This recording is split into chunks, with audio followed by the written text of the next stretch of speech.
This is the stuff I'm shopping for today, and I like the way you guys present these. Look at, you can...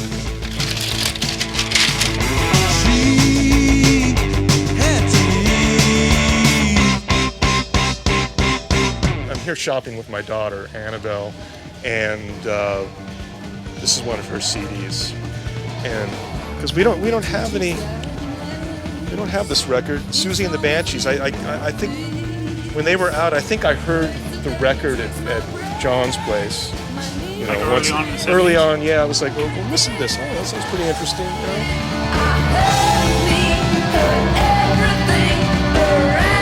But yeah, that's one of the I really people liked it. Yeah. Like you that have made it all the way from the 70s and are still going now. I guess we're just lucky, or you know, we refuse to die. Well, I'm not that clean. This is my daughter's choice too, but I love the Hives. I saw them live last year. We played a show with them. They're just really fantastic live. But the funny thing is, whenever my daughter's playing the Hives, we're in the car, I always go, "Who's that?" So anytime I feel that reaction coming on, I know it's the Hives. I haven't heard this, but it's Walt Dickerson, He played a with Sunrise. He's amazing. vibraphonist, yeah. And I can't say I've heard a lot of his stuff, you know, but was recommended by the staff. So did you play vibes before drums? Well, I picked up marimba when I was in high school because I was playing traditional, symphonic music. And did you like Herb Alpert and stuff? Because that had marimba, or is that too I like that cheesy? okay. I'm probably more Frank Zappa. Now, this is the latest Stephen Bernstein CD, recorded with musicians mostly from up here in San Francisco. And you were involved with the one before this, right? The Yeah, it Hollywood was. Diaspora? Yeah. It's jazz music based on traditional Jewish themes.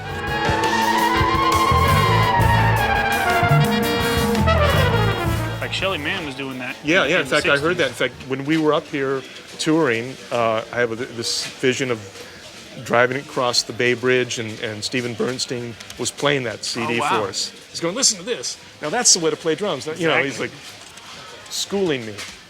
Thank you, Stephen Bernstein, for telling me telling how me to play drums. Yeah, play like Shellyman. What else did we get? Oh, the Pogues. Man. I was in the John Doe thing about 10 or 15 years ago. When was it? And we opened for the Popes, which is Shane McGowan's band with different backup band, and they were fantastic, really fantastic. But the band drinks a lot.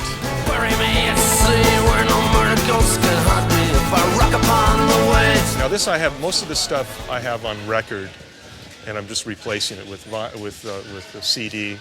This is One of my favorite all-time album titles is a Red Norvo album called Music to Listen to Red Norvo by. Yeah, that's a classic. Yes. I can't believe it took that long for an album to be called that. I know. Yeah, I was almost going to steal that.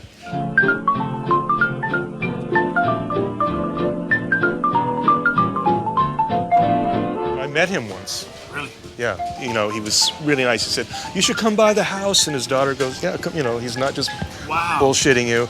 All right, we're almost another. See, we're buying more classics here. And Iggy Pop. There's a lot of bands that you'll go, "Is that Iggy Pop?" And you go, "No, it's a modern band." So the kids are smart. They're being influenced by Iggy Pop. I am the world's forgotten boy, the one who searches and destroys. This is a record that I had when I was a kid, and I think it was a double record. I lost half of it. Someone's there were two inside covers, and I haven't heard this for ages. Well, what's the weird thing is, it seems like with that, punk rock came about because kids didn't like that. Like, we don't want stadium stuff. Yeah, you're right, but it's still great stuff.